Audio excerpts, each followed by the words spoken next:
Now, the records also appear to show that the Justice Department gathered phone records linked to Fox News executives. Here with reaction to this disturbing news is columnist, author, and Coulter. What is your visceral reaction to this? Because mine is like, wow, this is Big Brother.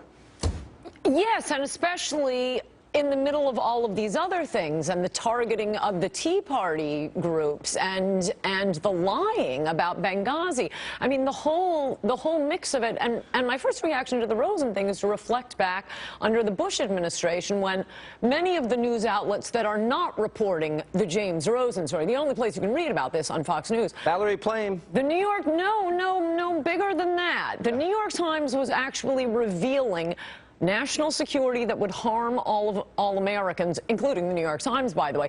They revealed that the U.S. was tracing phone calls that were found on terrorist computers. Remember that? After we got the first terrorist computers, get their cell phones, they started trying to follow who was calling these phone numbers. That was revealed by the New York Times. The New York Times also revealed a top secret to track al-Qaeda's financing, where their money was going.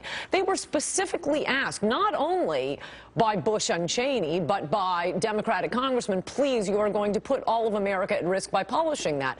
You had the Dana Priest at the Washington Post who revealed our rendition program and the, secret camps destroying, being held CIA prisons being in Eastern Europe, destroying our relationship with these very important allies who were doing us a favor. No, you people can't keep a secret. The Washington Post puts this above the whole fold on the front page.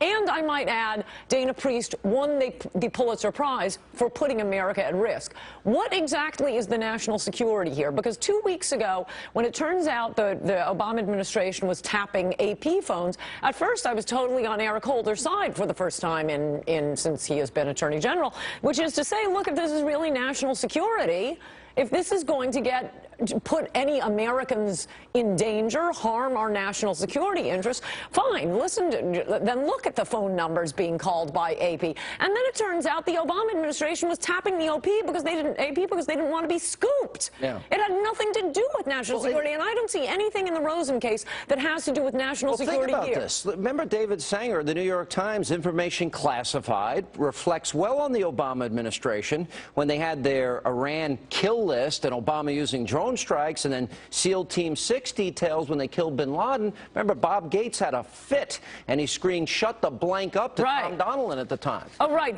No, Obama himself will reveal actual national security information that will harm the United States if it reflects well on him. Yeah. But here in this case, the big story that they're claiming was a national security leak is North Korea was going to start testing nukes again in response to UN sanctions. That is nothing like revealing a terrorist tracking program. But this is deeper. I want your thoughts. And by the way, the Bush administration did not prosecute either the leaker or the newspapers in those cases. But Rosen is doing what reporters are supposed to do. But this is how far they went.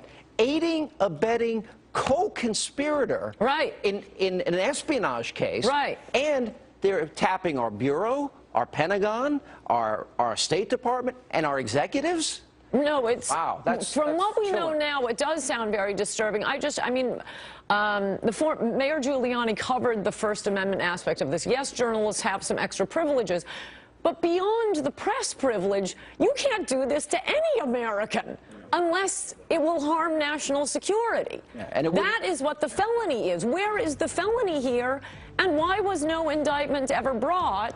And it's of a news organization, and it's a news organization the Obama administration hates. You have this and them targeting the Tea Party groups and the Patriot groups and lying to the parents of the people who died in Benghazi and lying to all of Americans about it being some video made by an American. Are they going to blame all of this on the Cincinnati office and just some low-level workers? Continue with Dan Coulter, Lois Lerner, Fifth Amendment. How do you read that as a lawyer? Well, obviously, as Giuliani was saying, I've watched it before coming on. Yeah, I mean, you can only plead the Fifth if you could be incriminated in a crime, not because you don't feel like answering. So that does tell us something. One point is, I think Republicans, in light of the tornado, the media was looking for any excuse not to cover this anyway. They have the tornado. I think Republicans should say, look, this is important news because of the news value of the tornado, we're going to put our hearings off for a week or two. I mean, Monday, before the tornado had hit, the New York Times didn't manage to mention anything about the IRS scandal on its front page, and every time it does mention it, it's look at what Republicans are doing with this issue. I mean, this is a very important issue, and you know, back to blaming it all on the Cincinnati office, their claim is, from the New York Times, it was a very strange front-page article the Times had on Sunday by a reporter who's otherwise usually pretty good, Nicholas Confessore, and he apparently hasn't been following the news on the story he was reporting, even the news in his own newspaper, because he keeps pushing the angle of, oh, there was just chaos and confusion and they were overworked. The overworked excuse ought to explain why they were rubber stamping everything, not why they're going into overdrive and doing more work and harassing Tea Party groups and asking whom they pray to and what their tweets are and every member of their family and their resumes. No, they're saying we worked really hard to harass Tea Partiers because we were overworked. And then you look at True the Vote, one of the groups that applied for both 501c3, 501c4 status. At the same time, they're being audited by the overworked Cincinnati office. They are also being investigated by the FBI, by the ATF, because they were at a manufacturing plant with a license to make guns, so they weren't making guns. Now, okay, again, does this all go... OSHA. Does this all go back to the Cincinnati office? There's only one person who is the boss of all those organizations, and the Congress better find out... They need to prosecute these low-level individuals in order to get them to get to where it came from. Jay Carney denied anybody in the White House knew. Now, he's given 5 different stories about this, but now we found out that the president's lawyer, the White House counsel, and the chief of staff did, in fact, know, which Carney originally denied anybody knowing. How many people directly associated with Obama have to know for us to assume, that looks like Obama knew? But the way you find out is by, look, these people broke the law, by prosecuting them, and unless you're going to get the Cincinnati office to take the fall for Benghazi, IRS, ATF, and now the investigation of Fox News, I think you're going to work your way up the chain, but the Republicans ought to put it off until next week because they weren't covering it already. They are definitely not covering it a few days after a massive, horrible tornado. It's probably a kiosk's fault, an ATM machine's fault, a tsunami's fault, an earthquake's fault, Rush Limbaugh's fault, Fox's fault, my fault, your fault, Levin's fault. But really, why can't Daryl to say we'll pick this up next week? Well, I think they probably will. I have no doubt. But this is getting dicey for them. I only have about 10 seconds. It's a disaster. All I have to say is I wish they would start tapping my phone because I think they'd find it very edifying. Okay. They might learn something. Okay. I don't want my phone Leave poor Jim Rosen alone.